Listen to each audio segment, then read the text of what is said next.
you would never have a talk about racial diversity in the Jewish community and have all Ashkenazi up at the table. But most conferences on special needs inclusion that I go to routinely have a bunch of people who don't think they have special needs being the panelists. And that simply, in my mind, perpetuates the problem. So long as any we is speaking for any them, you're just keeping the problem going. So the first step is to listen and to find people in the communities you want to serve and find out from them what they need. It's not a mystery. That's piece number one that I want to say at the beginning. Piece number two that I want to say is that the challenge here is that we have been trained to, and I think we here means primarily the liberal Jewish world, we have been trained that every problem has an institutionalized response. So that if we create the right structure and the right program, then we've solved the problem. And let me just tell you that that's not true. That if you have the right program and the right funding and the wrong attitude and the wrong people, then you will have solved nothing, but you'll have made it look like the problem went away. Right? For those of you who have been following the employment career of women rabbis, you'll know exactly what I'm talking about. Right? So this is going to be another one of those cases where it actually is going to take less and more work than we had anticipated. Less work in that it doesn't take changing the programs. All it takes is changing the attitudes. More work in that, frankly, it's easier to create a new program and much harder to change the attitudes.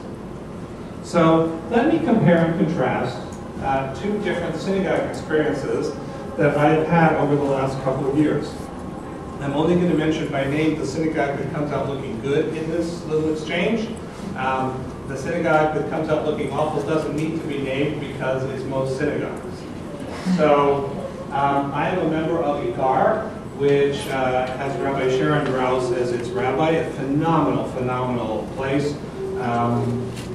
Great music, great ruach, very engaged. I'm very, very happy there. And as Jacob mentioned, we joined it because there was a conference on special needs inclusion in Los Angeles for the congregations of the city, and about 50 of them showed up, and the two keynote speakers were Jacob and myself. And at the end of Jacob's talk, I got up to speak, and I said to them what I said to you, which is, so long as people who are typical are speaking on behalf of people with special needs, you haven't solved the problem, so you all need to invite my son to speak to your congregation. And of those 50 congregations, do you know how many followed through by inviting Jacob to speak? One. Just one. So Jacob went to ICAR, and he addressed the religious school, and then he spoke to the adults. And he was great. He was so great that when Sharon became pregnant a year and a half later, she called me and asked me if I would give one of the sermons during her maternity leave. And then I was introduced in the following manner. They said, Jacob Artson was our first scholar in residence, and he did such a good job that we decided to give his father a try too. So here's what ICAR does that's radical and revolutionary. When I take Jacob to an adult ed program, he actually loves to learn Torah, so I take Jacob to a program, and they're handing out sheets of material with the study text on the sheet. Jacob and I will be sitting together, they'll give us two. The first time that happened, I realized I was suffering post-traumatic stress, because it hadn't occurred to me that someone would actually hand us two copies of the study material. And after I recovered my composure, I said, thank you, we can share. And then 10 minutes later, when they had another sheet to hand out, do you know what they did? They gave us 2 again, because they can't get it through their heads that he's not a person, and people have their own study sheets. And I've stopped trying to tell them to not give us 2, because it's actually kind of nice, and because they don't listen. And when Jacob and I walk into the room where the class is going on, people turn around and they say, "Hi, Jacob. Nice to see you, Jacob." Like he's a person. It's unbelievable. Of course, I'm still in recovery because I've been a member of the Jewish community for my entire adult life. So last summer, they were having Shabbos in the rec center at the park, which is where they have it during the summer. It's really great. And Jacob did all he could to contain himself. It's a very raucous service. Those of you who have been to breast lover services, it's kind of like a Rabbi Nachman style service, but with women. And so Jacob had used up all of his energy by the time we got to the Amidah, which is the silent standing prayer. So at that point, the whole room goes silent so that everyone can do what is supposed to be, let me remind you, the silent prayer, at which point Jacob stands up, covers his ears, and says loudly to the whole room, "I'll be right back." And then he doesn't go out the door that's right next to us. No. He starts weaving his way through the entire congregation to go out that door at the other end of the room. All the while saying again and again and again, "I'll be right back, I'll be right back, I'll be right back." And I am dying. I'm waiting for them to give me that synagogue look. You know that look? You all know that look. Right? So I'm waiting for the look, and indeed people start turning around, but they're smiling. This throws me off balance. Then someone taps me on the shoulder, and I think, okay, here it comes. And this woman, I still don't know who this person is. This woman leans over and she says to me, "Rabbi Artson, I need to tell you 2 things. The first is, your son is gorgeous. And the second is, watching the way you 2 love each other makes it Shabbos for me." I started to cry. I said to Alana, "We're home. This is a shul where people look at my family and they don't think, oh my God, those poor Artsons. They think, what a nice family. We can learn how to love by watching them." At the end of the service, hi Jacob, at the end of the service, Rabbi Brad does a blessing for the congregation. Many rabbis do this. Jacob decided that that was the time to do a family hug. So the Artsons stand in a circle, all hugging each other while the rabbi gives her blessing, and I feel God's embrace. That is the Shabbos moment for me. But we can do that because we're in a congregation where people are smiling at us. I sometimes look up from our enchanted circle and I see people watching us to be inspired by the hug. Anyone start hugging? No, because they're typical people. The technical term for such people are muggles, completely lacking in any magical abilities whatsoever. But I do tell them that you don't have to be autistic to hug, although it helps. Which means then, that's the shul we can be fully at home in. Fully at home. It means that when Jacob goes to the teen baby drash, the teenagers in the room get into arguments. You studied with him last week. It's my turn to be Jacob's fruit. Okay? And that's worth gold. That's worth gold.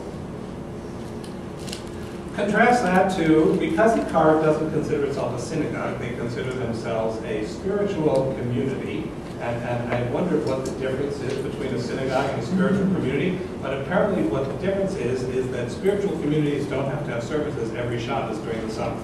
That seems to be the difference. So they only have services every other Shabbos during the summer because they're a spiritual community and not a synagogue. You can tell that I'm one unhappy congregant insofar as that policy is concerned. So that's when I have to venture out into the Jewish world and go to a real synagogue. So I went to a real synagogue, not voluntarily, but there was no choice. And I'm there, and some teacher brought in the first grade kids and sat them in the back wall against the wall so that they could be there for the Torah procession.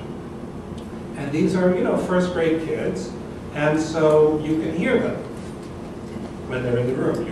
They're just because they're not dead. So,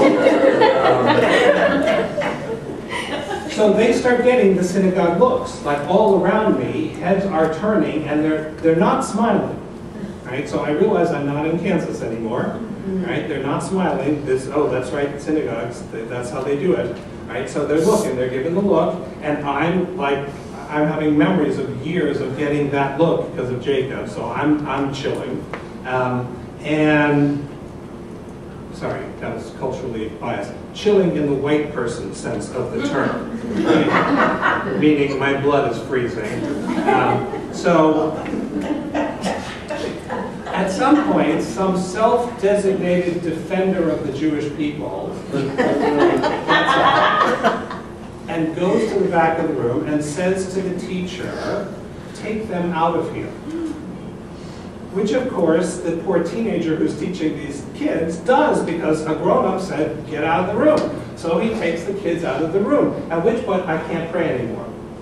I don't know how God is feeling, but I'm so mad I can't pray anymore. So I'm sitting there steaming, and then when they finally get ready for the Torah procession, the rabbi reaches into his pocket, takes out a bunch of candy, looks around the room and says, "Where are the kids?" I can't go back to that building again. Who wants to be in a room where, first of all, the kids have to sit at the back wall?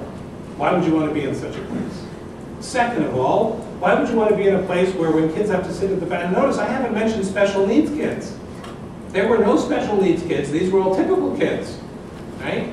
But they were alive, right? And the one thing we will not have in our sanctuaries is evidence of life.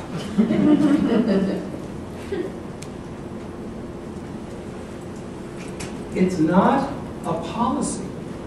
It's not a program. And here's what I want. I've never brought that in this way, but I thought about this. I want to say the work we are doing is not for special needs people. Because here's the choice you got. You either build an inclusive community or you build an exclusive community. It's very simple. That's all the choice you get. Exclusive or inclusive. This has nothing to do with denominations. It has nothing to do with whether there's a mechitza. It has nothing to do with whether or not there's music or not. It has to do with, is everybody welcome or are they not? That's all. And the sad reality is, we Jews have created a culture out of years of oppression in which we have become like our oppressors. The Roman Empire, the Egyptian Empire, these were civilizations founded on the notion that only some people matter. And everyone else is there to serve the people who matter. And the prophets of Israel railed against that as the grossest insult to the divine. But we Jews have bought into it. And so we have created communities where we follow the rules of Moses, but the spirit is the spirit of Caesar. Some people matter. Some people get to be on the board. Some people get to have their names on plaques. Some people get to sit in the sanctuary. And some people need to be asked to leave. And so we are fighting, I believe, for the soul of the Jewish people.